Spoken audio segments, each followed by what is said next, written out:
Hey Flatirons, welcome to our series, What in the World is God Doing? We're really excited about Jim and Ben taking us on a virtual tour of what our partners are doing around the world, or maybe more accurately, what God's doing through them around the world.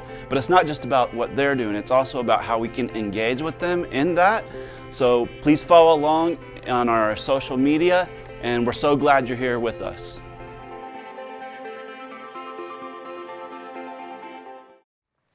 All right, hi. How are we? We good? Good. It's really nice outside. Like, do you guys know what you're missing? I'm glad you're here, though. Hey, so we're in the middle of this series, What in the World is God Doing? It's been a cool series. In case you missed a few or need reminded or it's your first time or whatever, here's what we're doing. We're taking a look at all the different ministries all throughout the world that we get to support as a church, as Flatirons. And the reason it's been a cool series is because of this. Not only are we learning more about our global outreach partnerships, but we're also learning this great truth, which is God is the same everywhere, like no matter where you go. And then people are the same everywhere, no matter where you go. And so if you've been in here, you know that like whether we've looked at Afghanistan or Africa or we're looking at Colorado, we see that God is always on the same exact mission. And his mission is to seek and save people who are lost and broken in all the same ways that we are. And so in this cool kind of like backwards way, we're learning about who God is and what he wants for us here in Colorado by looking at who he is and what he wants for people in different parts of the world. And it's just been a cool series, so I'm glad you're here. Today, we're going to talk about a truth that we find in the Bible, a truth that goes like this. Jesus has called us friends. He's called us friends. And we're going to look at this truth because we're taking a look at one of our partners called Globalscope. And Globalscope is a campus ministry that serves college students all over the world. And Globalscope, probably more than any other ministry that I've personally looked into, they take Jesus very seriously when he says that he's called us friends, and they know what to do with that. So Jesus has called us friends. But if I'm completely honest with you, like that one truth there on the screen, I don't get it. Like, honestly, it is one of the things, it's the thing I struggle with the most in believing out of everything I read in the Bible, that Jesus would call me a friend. Like, when he calls me a son or an heir or one of his people or a disciple, I get it, right? Like, my brain's like, okay. Even when he calls me a sheep, there's something about me, I was like, well, I'm kind of sheepish, I guess. Like, I get it, I'm tracking. But when he calls me a friend, my mind, it like farts, basically, you know? Like a quiet one, like, pff. But that's gross and inappropriate. But it's true, I just draw a blank. Like, I have no category for why he would ever call me a friend.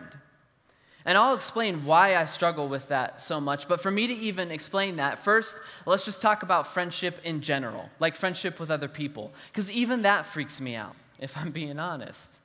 So here's the Benfoot definition of friendship. It's this. Friendship is when someone else knows the real you and they like you anyway. That's what friendship is. Like they discovered your weird side and they didn't bail on you. That's what being a friend is. And in theory, it sounds great. Like in theory, I like that. I want that in my life. But in practice, it's risky. It's so risky. Because to develop a friendship like that, it requires two things of you. First, it requires that you be known, and the second, it requires that you be chosen. And both of those are risky. I'll explain. So first of all, if all you want is a bunch of acquaintances in your life, then keep protecting yourself, right? You know, keep people at arm's length and don't let them too close into here. But if you want more than that, if you want friendship, then you have to be known. And what I mean is you got to be open and honest and vulnerable with someone else. And that's dangerous. Because what if they leave you? And what if they take what they've learned about you and they use it to hurt you? It's dangerous. Being known is risky. And then not only do you have to be known, after that, you still got to be chosen. Right? Because what I mean is I can't just go up to anyone that I think is cool and go, hey, like, you're my friend and I'm your friend now. Like, we're friends, so congratulations. And then we're blood brothers or something. That's not how it works. Like, at the end of the day, when you think about it, friendship only happens when the other person calls you a friend. They get to decide whether or not they like you, and you don't have any control over that decision. You're running the risk of rejection. It's risky. The whole friendship thing is just dangerous and risky. And so there's a lot of us in this room, and myself definitely included in this. Like, this is one of the biggest things God's been teaching me lately. There's a bunch of us who have looked at friendship, and we've realized it's risky, and so we just kind of opted out of the thing entirely. Right? We got buddies, lots of people that we spend time with and we laugh with and we like them, but deep friendships, like where they know you, and we have very few of those. And I know that both men and women do this. I know that, but I kind of feel like it's more of a guy thing. I think there's something in a man's brain, like we all got short-circuited centuries ago, and now we can't stop running risk-reward analysis on everything. And so our robot brains see the risk in friendship, and our brains are just like, does not compute, like stay away, and we don't engage. Like, at least that's how I feel. Here's like a random, like 1 in 1,000 examples of how this plays out in my life. So if I ever get home from work, and my wife, Allie's telling me about her day, whenever she says something like, so-and-so came over and brought her kids, and she came to the house and we hung out. Whenever she says that, I always respond, oh, cool, what did you do? What did you do together? As if the only rational reason to be around a human being is if the two of you are like working towards something together and producing something. And anytime I say, what did you do? She always responds, oh, nothing, we just talked. And honestly, I'm not exaggerating, every time, like there's a full 2 seconds where I short circuit and like stop what I'm doing and I'm confused why you would ever do this with a person, just sit around and talk. I don't get it. Like, some of you are going to think I'm weird for this, and that's fine. Others of you, you're going to know exactly what I'm talking about. I get confused because of this. Like, when I think about me and one of my buddies, all right, if he calls and is like, hey, you want to go grab a beer and watch a baseball game, then sure.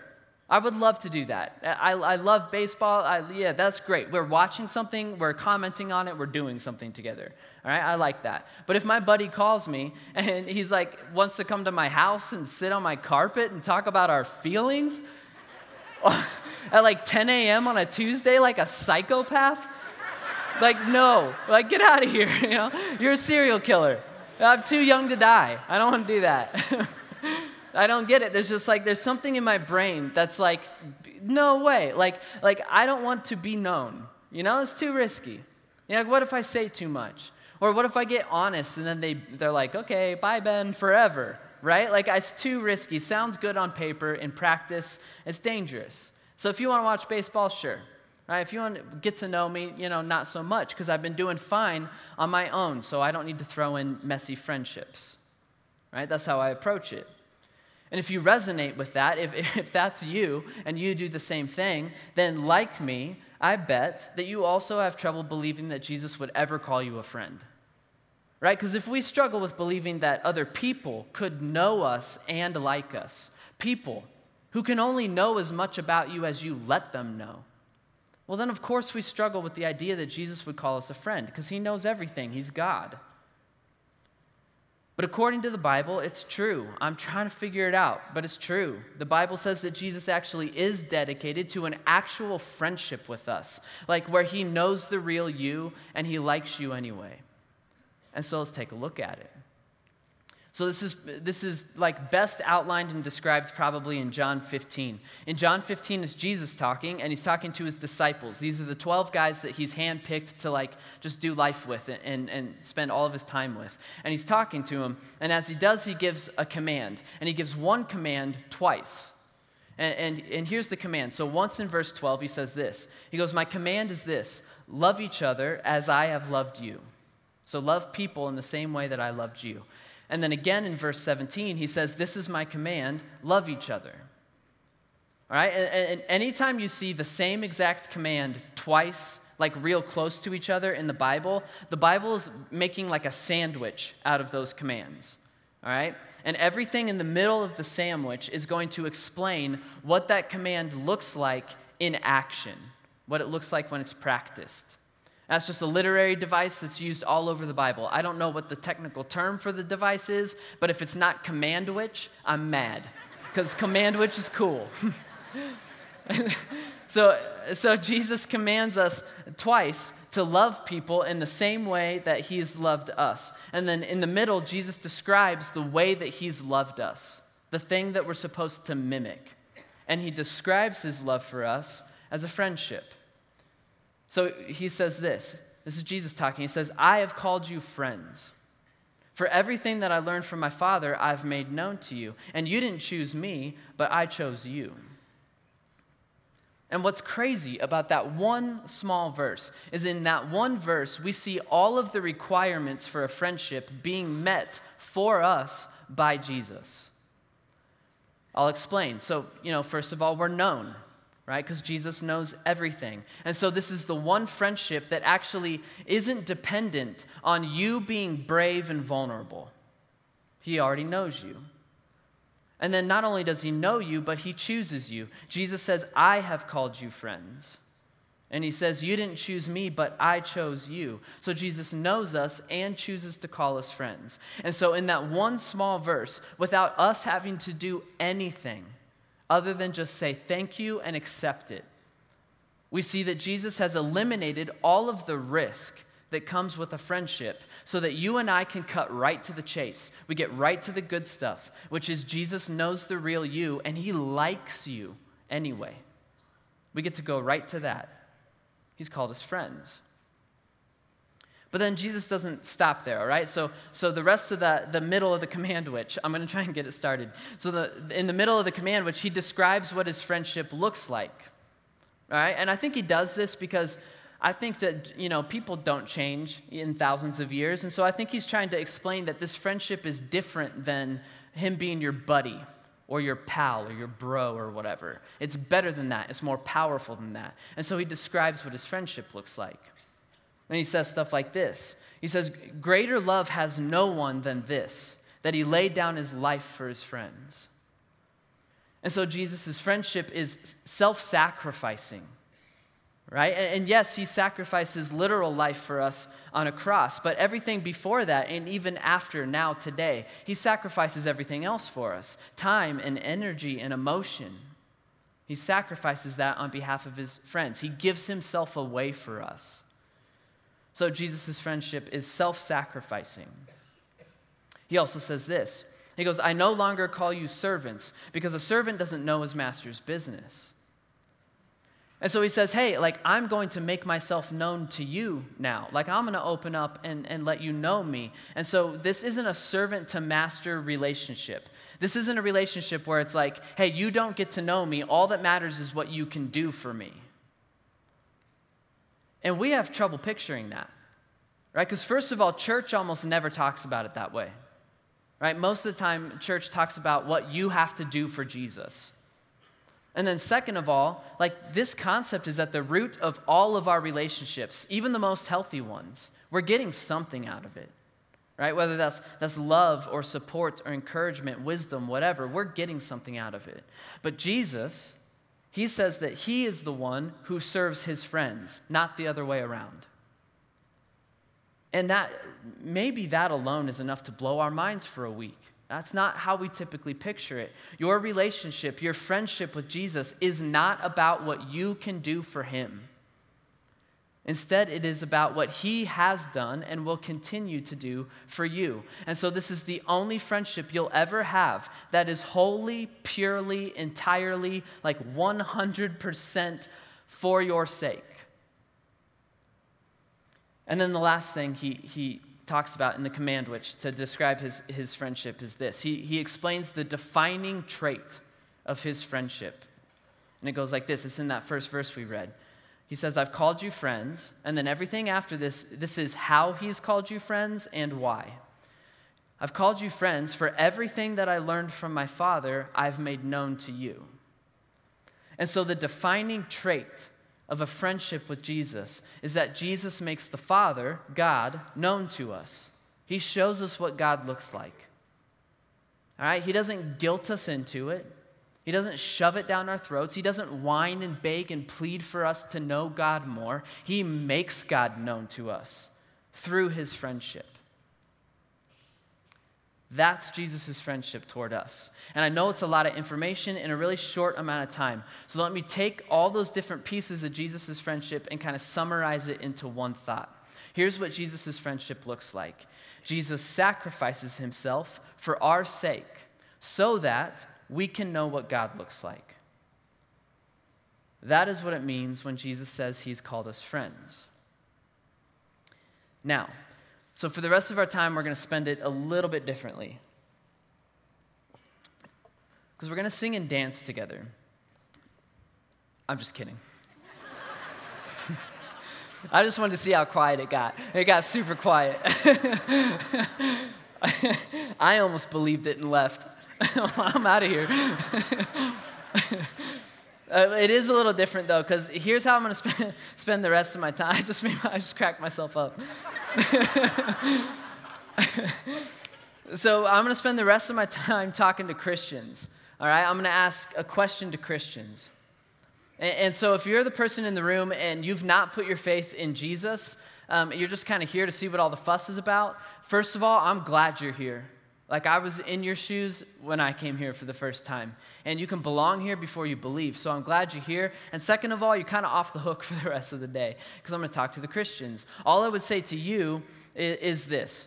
If the whole Jesus, faith, Christianity, friendship with God thing is true, if it is true, then logically speaking, it's also the most important thing going on in the world. Right? And I know, because I've been in your shoes I was in your shoes for a decade. I know it sounds too good to be true. I know it sounds like a fairy tale. And I know it sounds like there'd be some catch to the whole thing. But I can promise you that what Jesus offers is a no catch, no strings attached relationship with God himself. And if it is true, then it's probably worth just keep it in the back of your mind for the next week and keep thinking on it. And it's worth coming back next week and looking into more. All right, but for today, you're off the hook because I'm going to talk to the Christians. You'll probably want to stick around anyway because I'm going to ask myself and the other Christians in a room a question.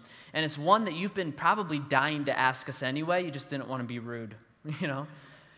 And so for the Christians in the room, and trust me, I'm absolutely including myself on this challenge. So yes, we should feel overwhelmed by, this idea of Jesus' friendship, that he knows the real you and he likes you anyway. We should, be floored in awe and thankfulness for that. We should.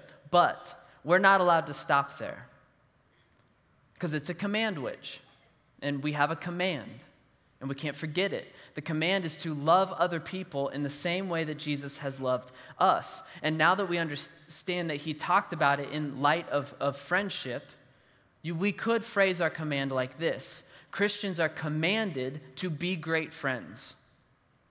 That's an order, to be great friends. We are commanded to befriend the world in the same way that Jesus befriended us, to sacrifice ourselves, our safety, comfort, security, our time and money and energy, what we want and our desires, to sacrifice those things for the good of other people. And we do that so that the world can see what God looks like through us. Christians are commanded to be great friends. And so my question is this. And for me, at least, it's heartbreaking and convicting. So when people who are not Christians talk about us, do they typically say things like, I don't know if I believe everything that Ben believes, but I can tell you this, he makes for a great friend. My question is this, is the most common description of Christians that they make great friends? And the answer is no. No, not typically. In fact, Christians are typically described with words like judgmental, hypocritical, gossipers, self-righteous, mean, hateful, exclusive. And so no, the description that immediately jumps to people's minds is not typically Christians make great friends. And so the painful but necessary follow-up question is this. Could it be that the reason people don't first and foremost describe us as great friends, couldn't it be that that's because we aren't being great friends to people. And if you're anything like me, and you feel like you could look at your history of friendship and answer yes to that question, then you and I should change that. Because as individuals and as a community here at Flatirons, and as the capital C, like worldwide church, this is supposed to be the number one thing that we have to offer the world, our friendship. When I say world, I'm not talking about world systems. I'm not talking about, I'm not talking about embracing a culture that seems to drift further and further away from the values we find in Jesus. I'm not talking about that. I'm not talking about being complacent to this world concept of me first and how does this play out for me. I'm not talking about that. When I say world, I'm talking about every person trapped in it. I'm talking about people. Everyone. No matter where they live, and no matter whether or not you like them, we're commanded to offer our friendship to the world. And not just any friendship, but a friendship that's modeled after and reveals Jesus, the thing where we sacrifice ourselves for the good of others with no strings attached. There's no catch.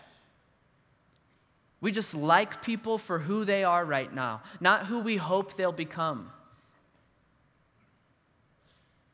There's no catch, which means we offer friendship, like even if we don't like them right now, and even if they don't like us, and even if they never once step foot in this building. We offer friendship. That's what the church is supposed to offer. We're supposed to boldly walk into a hostile world and offer it our friendship so that Jesus can show them what God looks like. So why aren't we typically described as Christians make great friends? My question is do we believe it's possible?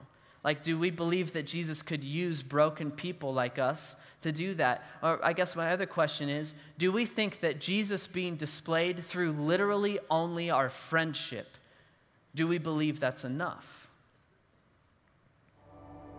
Hey Flatirons, today we are in Edinburgh, Scotland, where we are meeting up with our partner, Globalscope. Globalscope is an international ministry that focuses on the hearts of university students all over the world. You know, I think over the last several years I've become more and more convicted that, whatever time I have left before it's like, okay, Jim, go to the mountains and thanks for your time.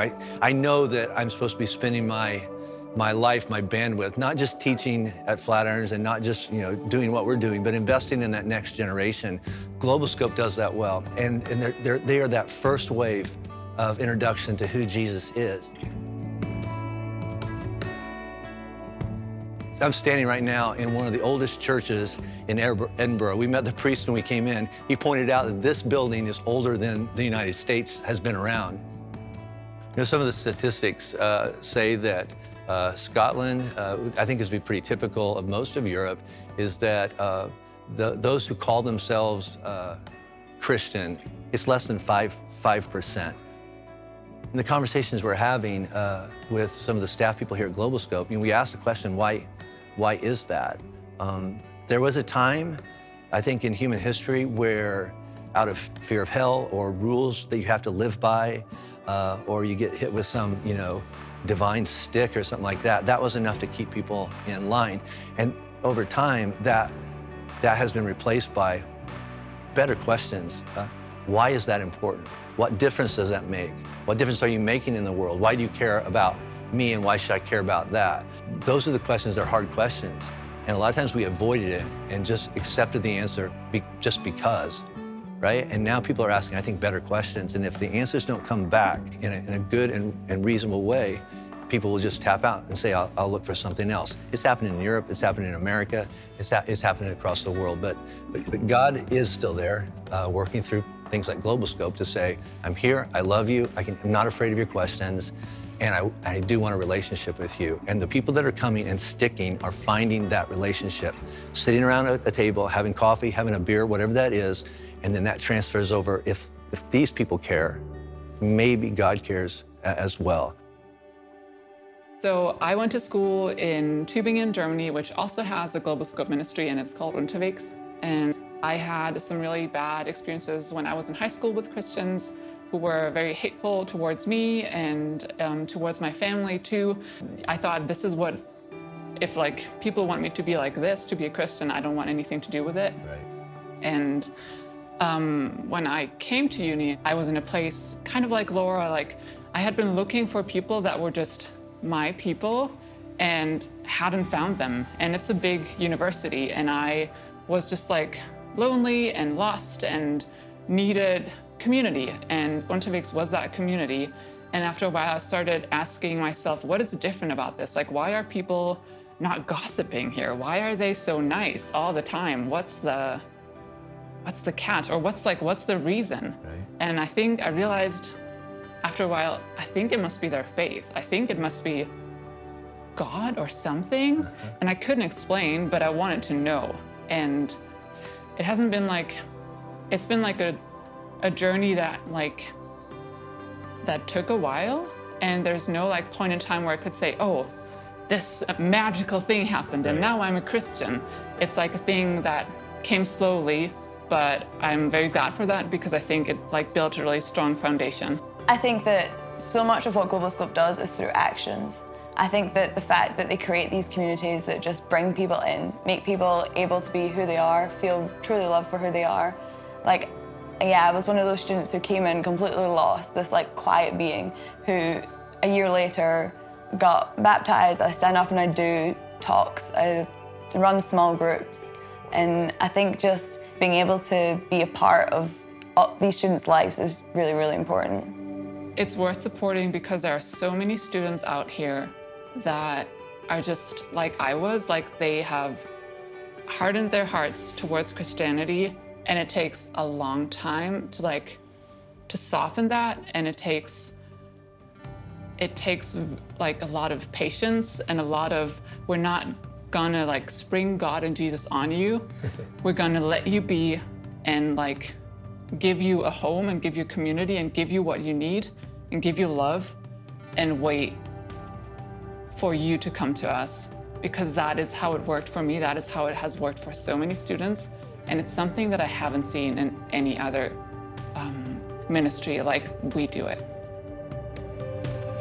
We're in some of the best universities on the planet, where this is where the leaders are going to come from, the judges, the business leaders of the world. They're going to come up through this system, but they're going to come up through this system with Christ in their heart. And then as God puts them in places of influence, they're going to use that platform as much as any platform I've ever stood on to proclaim Christ. They're going to do that through their business and through their government and through their whatever it is that God has given them to leverage. We want to raise up a generation of leaders to change the world in the name of Christ. It's going to look different because it's harder and it's slower, but it's real and it's happening. God is doing something here, and we get to be a part of it.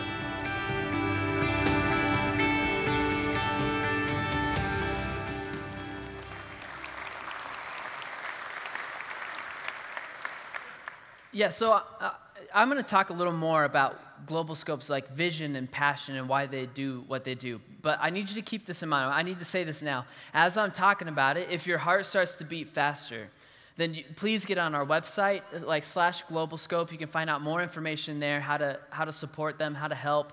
We have booths in all of our lobbies with the What in the World is God Doing graphic up at the booth. Go talk to them. They can tell you more about Globalscope. But then specifically, if you're a young adult, and as I'm talking about this, your heart starts beating and you're like, I think I could do like a year abroad. Like I think I could serve with them in Germany, Scotland, England, wherever. Like I think I would like to be a part of that. Then Phil, who's the director for Globalscope, is going to be here next weekend, and he's hosting a couple informational gatherings for people who might be interested in long-term serving with them. And so you need to go get information on that. It's on the website, but really what you need to do is you need to go out to the lobby and talk to the people at the booth about it. So please keep that in mind as I'm talking about Globalscope.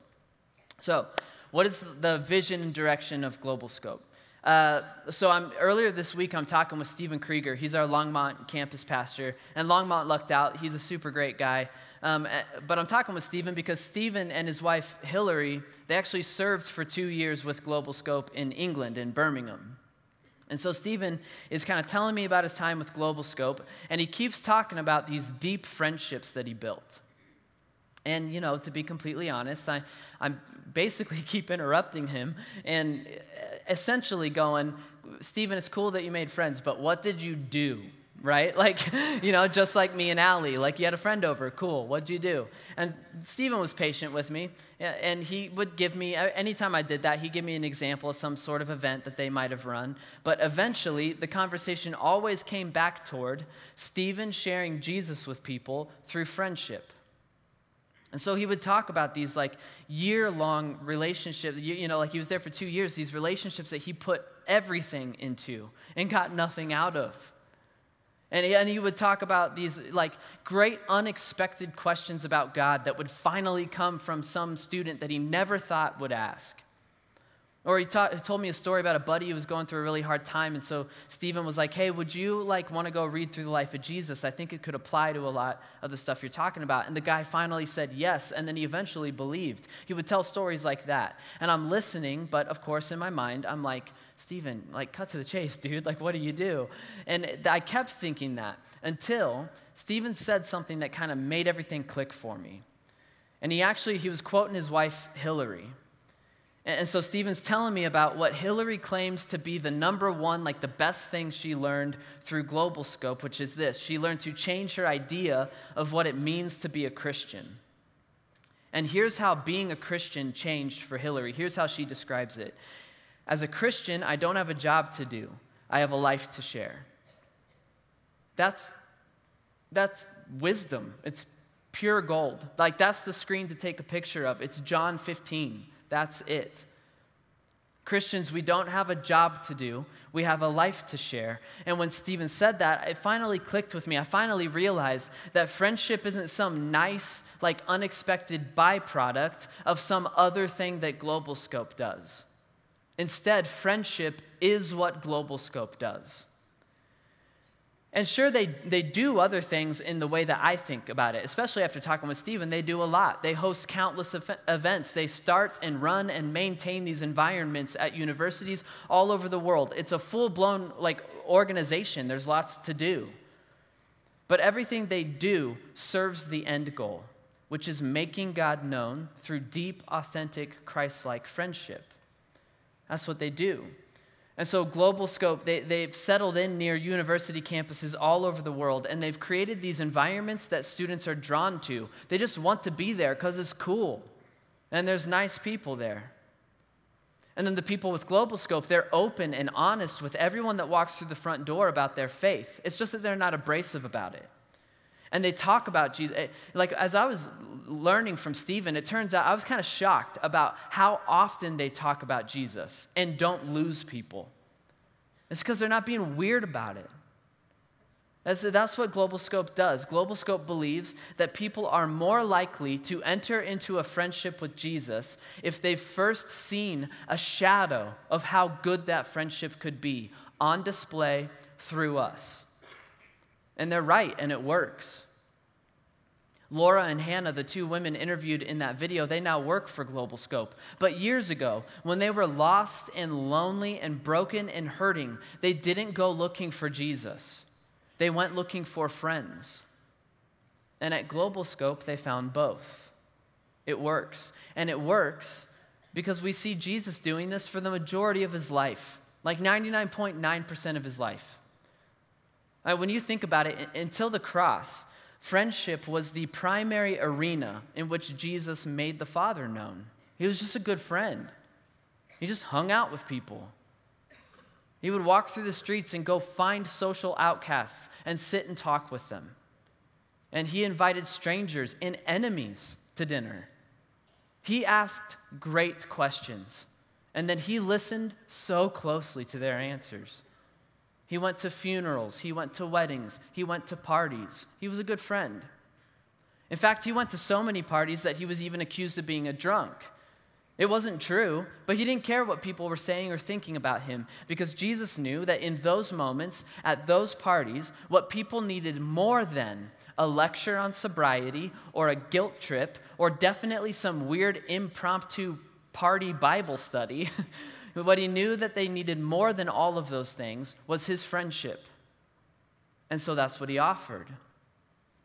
And he did a lot of stuff like we think about doing stuff. He led people, and he taught, and he performed miracles. But when you look at it, when you read through it, everything he did served the end goal, which is to make God known through a deep and authentic friendship with himself.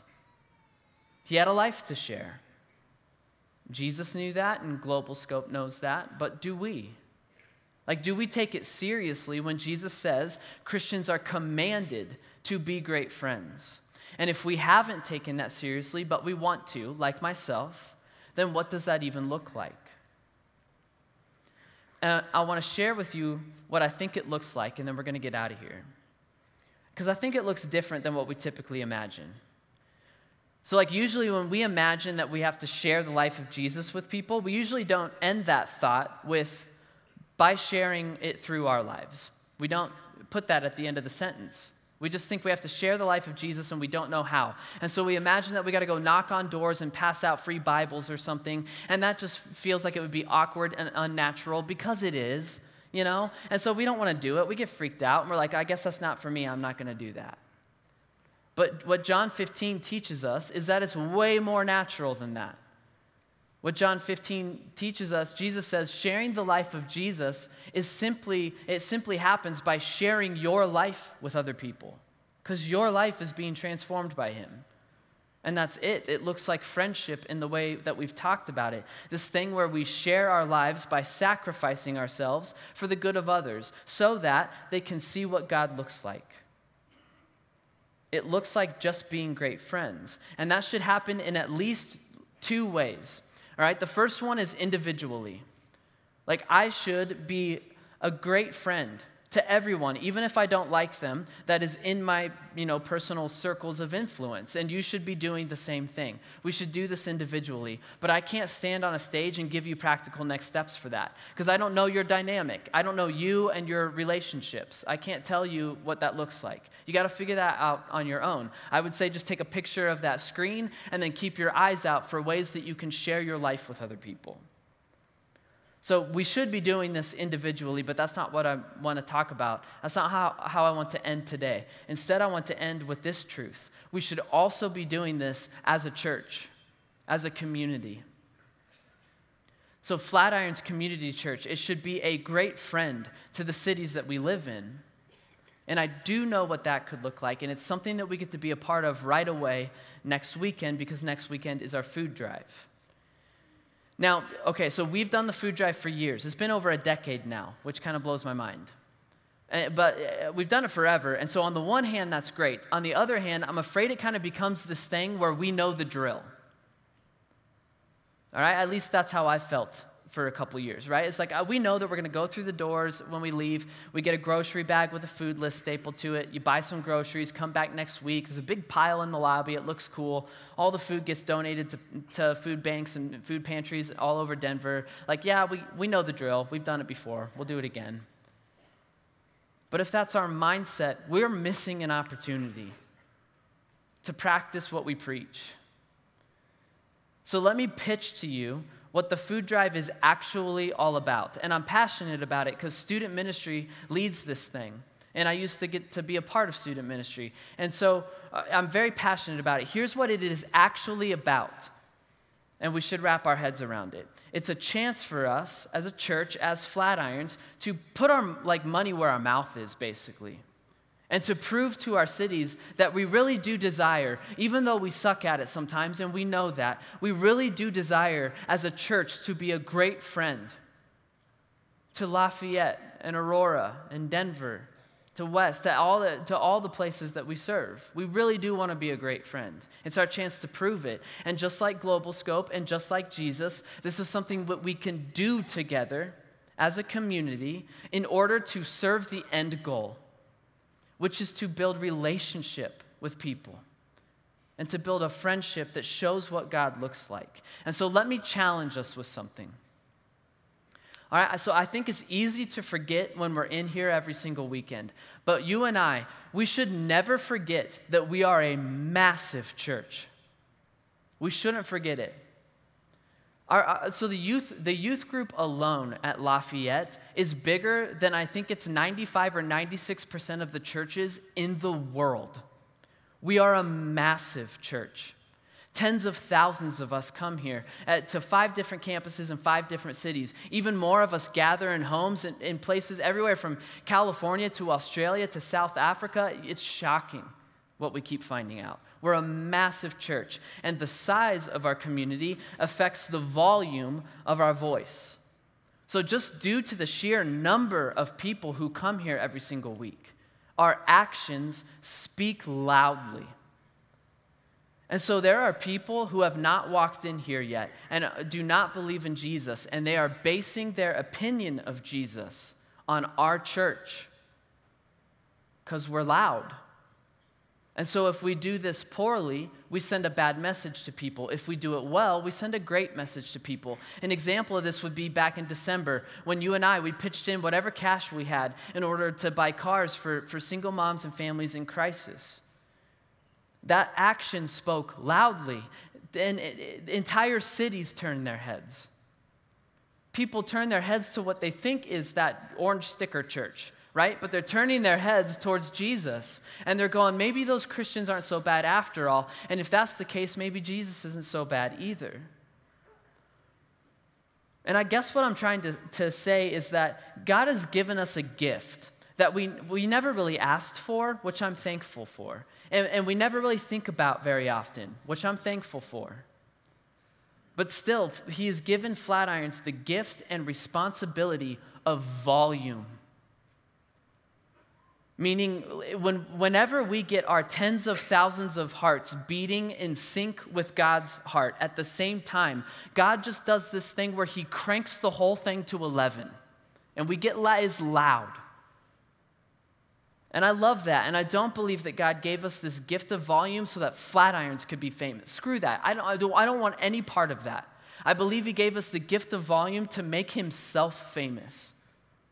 I believe he gave us the gift of volume so that he could do things so good through us, so loud through us, that it would be ringing in people's ears for eternity. I really do believe that. I'm not pulling on heartstrings or exaggerating. I believe that that is what God has given us the gift to be a part of.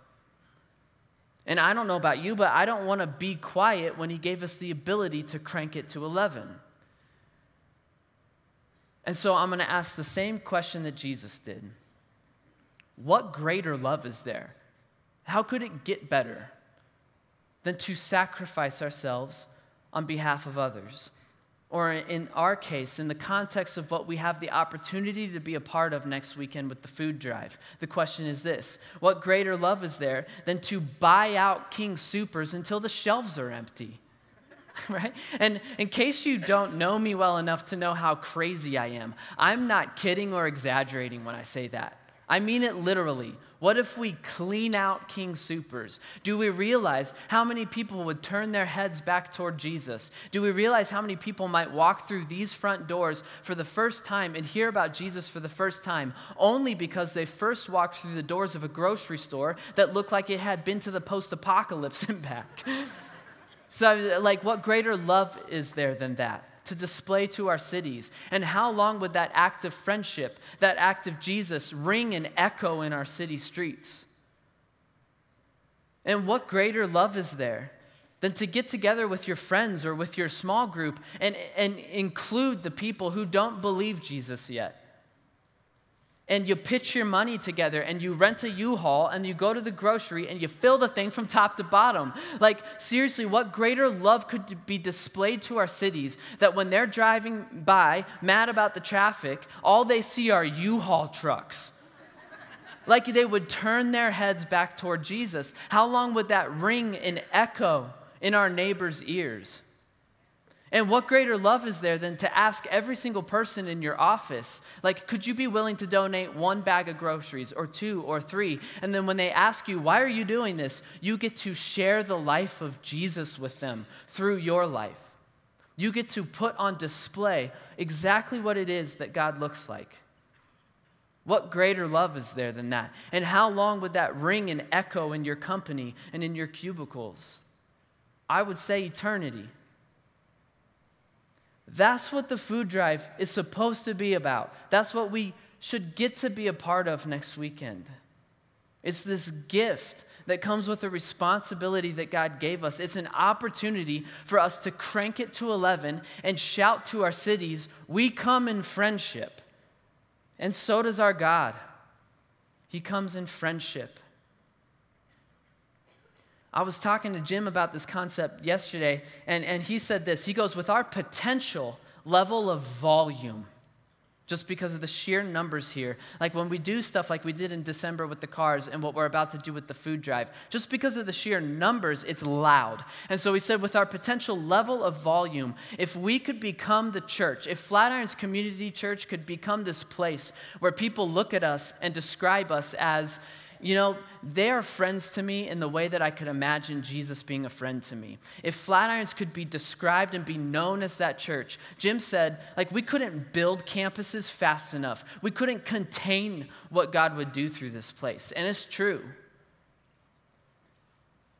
And so what I'm asking is to crank it to 11 next week. Show up loud next weekend. Let's fill our lobbies with so much food that we can't make it out of our auditoriums. We got to go through the fire exits. That'd be cool anyway. Right? I've never been out those doors. And let's show up loud and let's do that in the name of Jesus, but for the sake of our cities, for the sake of our friends that we love and they don't know what they're missing. And most importantly, for the sake of our God's fame. Show up loud next weekend. Pray with me.